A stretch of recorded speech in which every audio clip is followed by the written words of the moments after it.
emotion active life. Kasi nga, may bumibisita sa amin. Ang nangyari, guys, kalipat namin sa bahay nito. Kasi may garden. Ano siya? Nag-ibigan kami na alin sa amin. Yun. Tapos, malaki. Tapos yan. So, we'll see. Malaki din siya. So, ayan guys. Kasi nakasayin ko.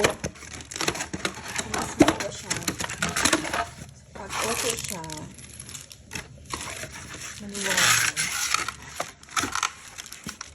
So, kasi namin ito yung blue guys.